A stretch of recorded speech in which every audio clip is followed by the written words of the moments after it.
இனிமே நீ எப்ப சமைச்சு நான் எப்ப சாப்பிடுறது? ஷோ,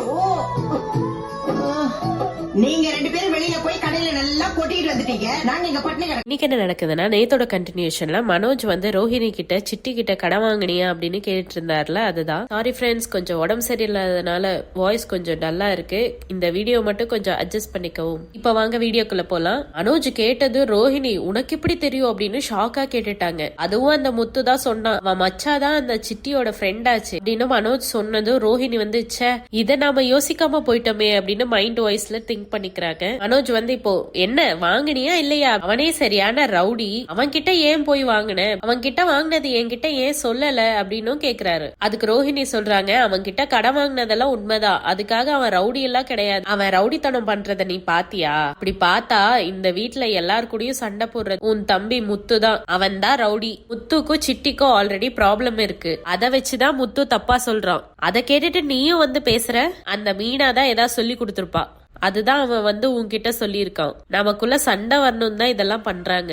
அப்ப மனோஜ் கேக்குறாரு, சரி நீ எதுக்கு கடன்லாம் வாங்குற, அத நீ என்கிட்ட சொல்லவே இல்ல. அதுக்கு ரோஹிணி நல்லா சமாளிக்கிறாங்க, இத பாரு மனோஜ், நான் கல்யாணத்துக்கு முன்னாடி எல்லாம் கடனே வாங்கினது இல்ல, எங்க அப்பா என்ன நல்லாதான் பாத்துக்கிட்டாரு, கல்யாணத்துக்கு அப்புறம் தான் நான் கடன் வாங்குறேன், நீ அப்போ வேலைக்கே போகாம சும்மா இருந்தல, அப்ப நான் வீட்டுக்கும் காசு கொடுக்க வேண்டியதா இருந்துச்சு, அதனாலதான் கடன் வாங்கினேன் அப்படின்னு சமாளிக்கிறாங்க. அப்ப மனோஜ் கேக்குறாரு, சரி புரியுது, ஆனா நீ கடன் வாங்கினத என்கிட்ட சொல்லிருக்கலாமே, உன்னை பத்தி யாராவது என்கிட்ட வந்து சொன்னா அவங்க கிட்ட என்னால பதில் கூட பேச முடிய மாட்டேங்குது, நீ யார்கிட்ட கடன் வாங்கி இருக்கேன்னு எனக்கு முதல்ல ஒரு லிஸ்ட் போட்டு கொடு அப்படின்னு மனோஜ் கேக்குறாரு. அதுக்கு ரோஹிணி சொல்றாங்க, லிஸ்ட் போட்டு கொடுத்தா எல்லா கடனையும் நீயே அடைச்சிடுறியா அப்படின்னு கேக்குறாங்க.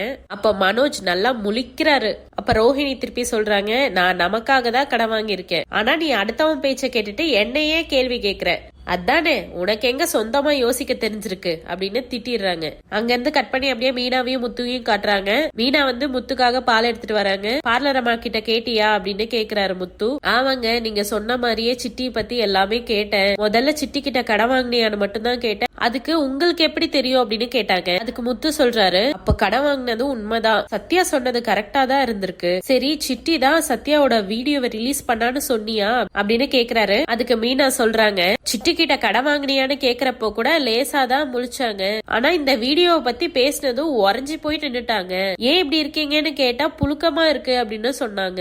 அதுக்கப்புறம் அதை பத்தி ரெண்டு பேரும் பேசிக்கிறாங்க. அங்க இருந்து அப்படியே கட் பண்ணா அவங்க ரெண்டு பேரும் அந்த ஹீரோவை பாக்குறதுக்காக வராங்க.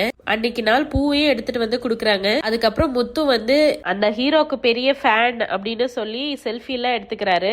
அப்பதான் கேக்குறாரு, சார் இதுதான் உங்க வீடுன்னு எனக்கு தெரியாம போச்சு, இதுக்கு முன்னாடி உங்களை வந்து ஒரு பீச் ஹவுஸ் கிட்ட பாத்திருக்கேன் அப்படின்னு சொன்னப்போ அவரும் வந்து யோசிச்சுட்டு, ஆமா கதிர்னு ஒருத்தனை பார்க்க போயிருந்தேன், சொந்தமா படம் எடுக்க போறேன் அப்படின்னு சொல்லி என்கிட்ட வந்தான், நானும் புதுசா பண்றானே அப்படின்னு ஹெல்ப் பண்ணலான்னு போய் பார்த்தேன், அந்த வீட்டை கூட விக்கணும், அதுக்காக ஏதாவது பார்ட்டி இருந்தா சொல்லுங்க அப்படின்னு கேட்டான். அப்புறம் தான் தெரிஞ்சது அது அவனோட வீடே கிடையாது, சரியான ஏமாத்துக்காரன், அதுதான் அவனோட கான்டாக்டே கட் பண்ணிட்டேன், இந்நேரத்துக்கு அவன் யார்கிட்டயா வித்திருப்பான், எந்த இளிச்சவாய அந்த வீட்டை வாங்கினானோ அப்படின்னு அவரு சொன்னதுக்கு முத்து வந்து, சார் அந்த இளிச்சவாய வேற யாரும் இல்ல சார், என் அண்ணன் தான், அது ஒரிஜினலா அந்த ஆள் வீடு தானே தெரியாம 30 லட்சம் ரூபாய் அட்வான்ஸா கொடுத்து என் அண்ணன் ஏமாந்துட்டான் சார். அதுக்கு அந்த ஹீரோ கேக்குறாரு, என்னப்பா உங்க அண்ணன் இப்படி ஏமாந்துருக்காரு? அதுக்கு முத்து சொல்றாரு, ஆமா சார் எங்க அண்ணனுக்கு கொஞ்சம் பேராசை அதிகம், 5 கோடி ரூபாய் வீட்டை 3 கோடிக்கு தராங்கன்னு சொன்னோடனே எப்படியாவது வாங்க பாத்துட்டான், வெளியெல்லாம் கடன் வாங்கிதான் அந்த 30 லட்சத்தையே அரேஞ்ச் பண்ணான், அந்த ஏமாத்தின ஆளை பத்தி தான் சார் நாங்க இப்ப விசாரிச்சிட்டு இருக்கோம், உங்களுக்கு ஏதாவது தெரிஞ்சா சொல்லுங்க சார் அப்படின்னு கேக்குறாரு.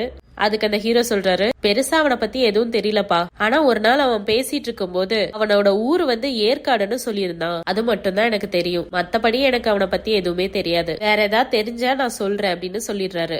அப்ப கரெக்டா அந்த டெக்கரேஷன் பண்ற லேடி வராங்க, வந்து ஆர்டர் கேட்டுட்டு இருக்காங்க. அப்ப அந்த ஹீரோ சொல்றாரு, மண்டபத்துல இருக்கிற டெக்கரேஷன் எல்லாம் நீங்க பண்ணிருங்கம்மா, மத்தபடி வெளியே வெல்கம் போர்டு 2 கார் கிஃப்ட் பண்ணலான் இருக்கேன், அந்த காரோட டெக்கரேஷன் மத்த டெக்கரேஷன் எல்லாம் இவங்க பாத்துக்கிட்டோம் அப்படின்னு மீனாக்கு ஆர்டர் கொடுக்குறாரு.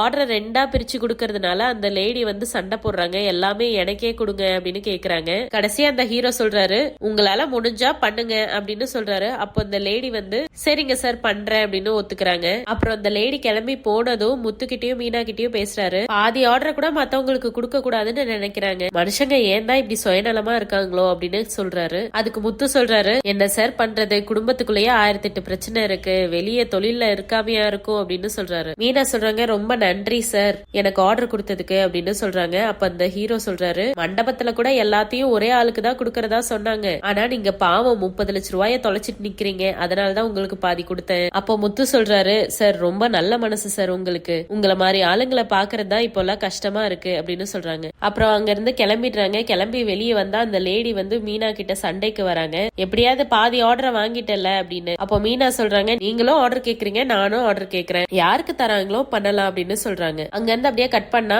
இங்க விஜயாவை காட்டுறாங்க. ஐயோ எனக்கு பசிக்குதே, இந்த மீனா எங்கதான் போய் தொலைச்சாலோ அப்படின்னு திட்டிட்டு இருக்காங்க. அப்போ மனோஜும் ரோஹிணியும் வராங்க. ரோஹிணி உன்கிட்ட அவ எங்கேயா போயிட்டு வரேன்னு சொன்னாலா அப்படின்னு கேக்குறாங்க. ரோஹிணியும் இல்ல ஆன்ட்டி அப்படின்னு சொல்றாங்க. பசி வேற எடுக்குது, எங்க போனான்னே தெரியல அப்படின்னு கத்திட்டு இருக்காங்க.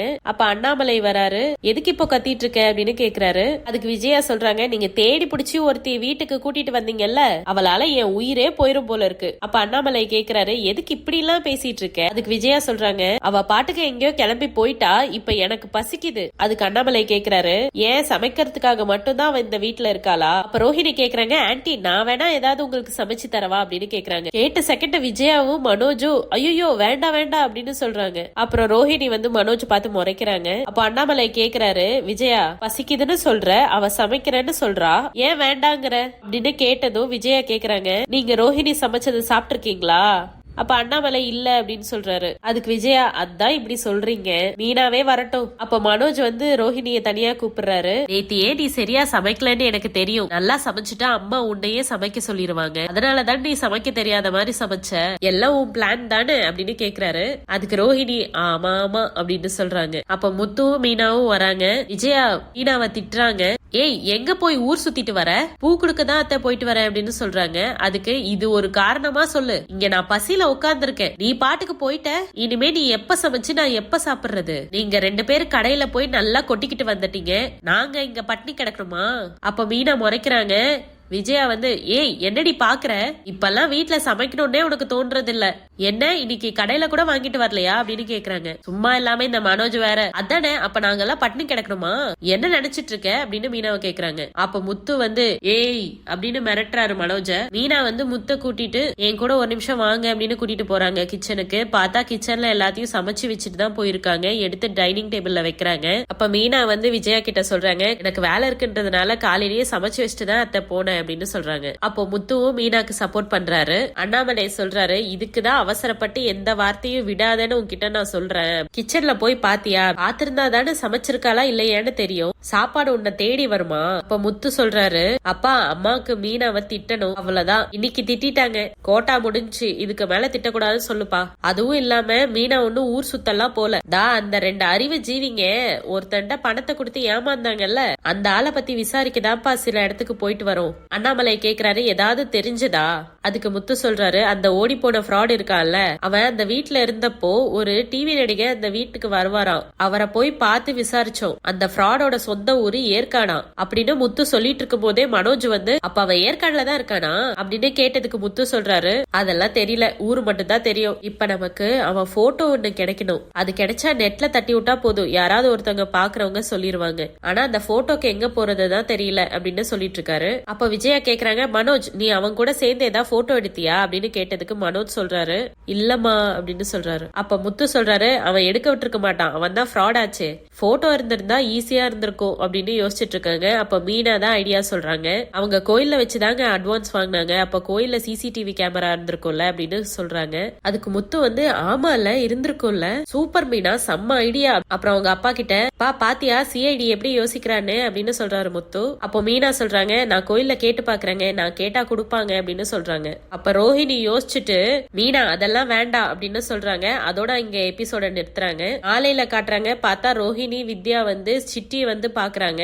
சிட்டி கிட்ட அந்த ஃப்ராட புடிச்சு தரதுக்காக கேக்குறாங்க. அதுக்கு சிட்டி வந்து, நான் புடிச்சு தந்தா எனக்கு என்ன லாபம் அப்படின்னு கேட்டதுக்கு ரோஹிணி சொல்றாங்க, நீங்க கேக்குற பணத்தை நான் குடுக்கறேன் அப்படின்னு சொல்றாங்க. இந்த மாதிரி எக்ஸ்க்ளூசிவ் அப்டேட்ஸ் உங்களுக்கு தெரிஞ்சுக்கணும்னா எங்க சேனலை சப்ஸ்கிரைப் பண்ணுங்க. தேங்க்யூ.